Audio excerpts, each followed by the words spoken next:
હર્ષદસિંહ પરમાર છે, જેઓ જિલ્લા પંચાયતના સદસ્ય છે। હર્ષદસિંહજી, જે રીતની આજે બ્રિજ તૂટવાની દુર્ઘટના બની છે, આપે પહેલા પણ અનેક વખત રજૂઆત કરી છે, પત્ર લખી પ્રશાસનને રજૂઆત કરી હતી। શું હતી સમગ્ર વિગતો આપ જણાવશો? મેડમજી, 4/8/2022 ના રોજ માર્ગ અને પંચાયત વિભાગમાં રજૂઆત કરી હતી કે આ બ્રિજ ખરેખર વાઇબ્રેશન કરતા પણ વધારે વાઇબ્રેટ કરતો હતો, એટલે એનો ટેસ્ટ રિપોર્ટ સરકાર દ્વારા જાહેર કરવામાં આવે એવી આપણે એક રજૂઆત કરી હતી। અને ત્યારબાદ આજે 3 વર્ષ થયા, સરકારમાંથી કોઈ પણ અધિકારીએ આજ દિન સુધી આવીને ત્યાં આગળ ટેસ્ટ રિપોર્ટ જાહેર કર્યો નથી।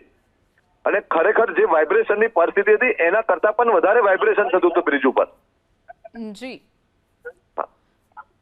હર્ષદસિંહજી, હા જી, કેટલા સમયથી આ બ્રિજ બન્યો છે, કેટલા સમયથી જર્જરિત હતો અને સ્થાનિકોનું પણ આ બ્રિજને લઈને શું કહેવું હતું? સ્થાનિકો જે તે સમયમાં 2021-22માં રજૂઆતો કરી હતી। અમે બધા જ મળીને સાથે મળીને, હું ભાઈ લખનસિંહ દરબાર બધા સાથે મળીને અમે માર્ગ અને પંચાયત વિભાગ તમામ લાગતા વળગતા જે તે પણ ખાતાકીય હતા તે બધે રજૂઆત કરી હતી કે ખરેખર આ બ્રિજ એટલો બધો વાઇબ્રેટ થતો હતો, એટલું બધું એનું વાઇબ્રેશન હતું, તે છતાં સરકાર દ્વારા પણ કોઈ પણ કાર્યવાહી કરવામાં આવી નથી આજ દિન સુધી। જી, ચોક્કસથી જોડાવા બદલ આભાર આપનો।